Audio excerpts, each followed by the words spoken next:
பாஜக மாநில தலைவர் அண்ணாமலையை கைது செஞ்சு சிறையில் அடைக்கணும். பிரபல சமூக ஆர்வலர் கோரிக்கை. ரெண்டாவது, முட்டிக்கிச்சு அண்ணாமலைக்கும் அன்பில் மகேஷ் பள்ளிக்கல்வித்துறை அமைச்சர் அன்பில் மகேஷ்க்கும்.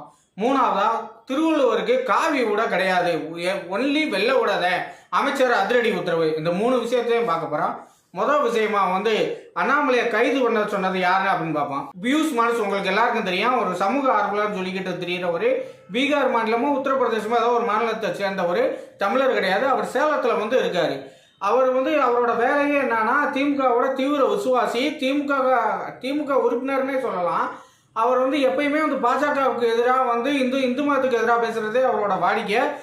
சமூக ஆர்வலர்னு சொல்லுவார். அந்த மாதிரி இந்த இப்பயும் என்ன செஞ்சிருக்காருன்னா, கோயம்புத்தூர்ல அந்த கருப்பு தின பேரணி சொல்லி அண்ணாமலை கலந்துக்கிட்ட பொதுக்கூட்டத்தில் பேசும்போது அவர் பாஜக மாவட்ட நிர்வாகி விட்டல்குமார் கொலை செஞ்ச திமுக ஊராட்சி மன்ற தலைவர் சரணடையா போகும்போது ஒரு கட்சி நிர்வாகி அண்ணாமலைக்கு போன் போட்டு, நான் அவங்களை முடிச்சிடுறேன், என் குடும்பத்தை பார்த்துக்கங்க அப்படின்னு சொன்னதாகவும், அதற்கு அண்ணாமலை இப்படிலாம் சொல்லக்கூடாது, தவறு, வன்முறை நம்ம இது இல்லை அப்படின்னு சொன்னதாக பேசியிருந்தாரு. அதை ஒரு கோடிட்டு காவல்துறை, கோவை காவல்துறையிலிருந்து புகார் அளிச்சிருக்காரு. அண்ணாமலை இப்படி வன்முறையை தூண்டி பேசுறாரு, உடனடியாக அவரை கைது செய்யணும். ஏற்கனவே 2 இடத்துல அவர் மேலே புகார் கொடுத்துருக்கேன், அங்கெல்லாம் கைது பண்ணலை. சென்னையில் கோர்ட்டே அவர் இது பண்ணியிருக்கு, அதுக்கு மேல்முறையீடு போயிருக்காரு. அவரை கைது பண்ணி சிறையில் வைக்கணும், வன்முறையை தூண்டுறாரு அப்படி இப்படின்னு சொல்லி புகார் கொடுத்துருக்காரு. இவர் பியூஷ் மனஸ் சாதாரண ஆள் இல்லை. போத்தீஸ் நிறுவனத்தில் ஏதோ மறந்து விட்டுறாங்க அப்படின்னு சொல்லி அதுக்கு போராடி அதுக்கப்புறம் பணம் வாங்கினதா ஒரு இது இருக்கு. அது மட்டும் இல்லாமல் சேலத்தில் பாஜக பொறுப்பாளர்களுக்கு நான் அறிவுரை சொல்ல போறேன் அப்படின்னு சொல்லி சேலத்தில் பாஜக மாவட்ட அலுவலகத்துக்கு போய் சண்டை போட்டிருக்காரு. அவங்கள அடிச்சிருக்காங்க, இவரை அடிச்சிருக்காரு, 2 பேரும் கைகலப்பாயிருக்கு. இந்த சம்பவமெல்லாம் வேற செஞ்சவர் இப்போ அண்ணாமலையிட்ட இது பண்ணி போக்கஸ்க்காக செய்கிறாரா இல்லை பிரபு என்ன வேலைக்காக செய்கிறாருன்னு தெரியல. ஆனால் அவர் வழக்கு தொடர்ந்து கோவை சேலத்துலேருந்து கோயம்புத்தூர் காவல் நிலையத்தில் புகார் அளிச்சிருக்காரு அண்ணாமலையை கைது பண்ணணும்னு. இது ஒரு விஷயம்.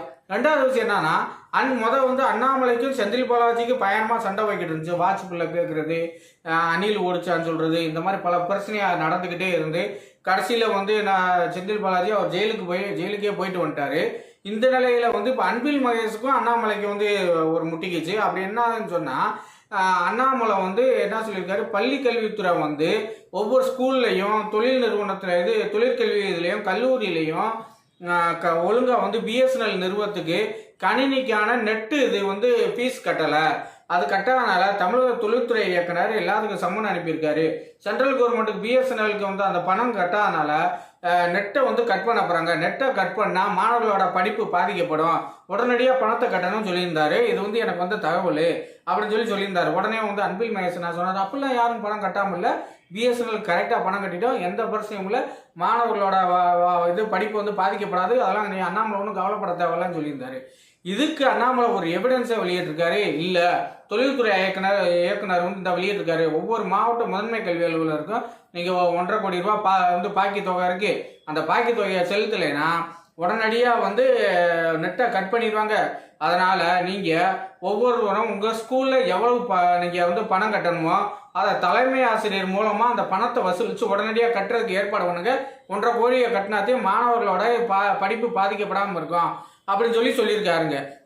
சொன்னதாக ஒரு அறிக்கையை ஒரு அதாவது சுற்றறிக்கையை மாநிலத்தில் வெளியிட்டிருக்காரு. இதுக்கு என்ன அன்பில் மகேஷ் அமைச்சர் சொல்ல போறாருன்னு தெரியல. இல்லை, மாணவர்களுக்கான திருவள்ளுவர் படத்தை வரைகிறதுக்கான ஓவிய போட்டி நடந்திருக்கு.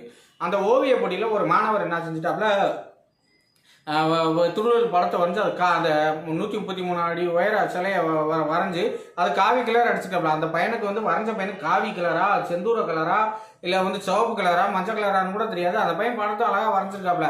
அதுக்கு அரசியலில் அந்த நம்பிக்கை என்ன தெரியும், வரைஞ்சிட்டாப்ல. அதை பார்த்து அதிகாரிகள் காவி திமுக ஆட்சியில் காவி உடையா அப்படின்னு சொல்லி அந்த படத்தை பிரிச்சு எடுத்துட்டு போயிட்டாங்க. அதை ஒட்டியிருந்ததை.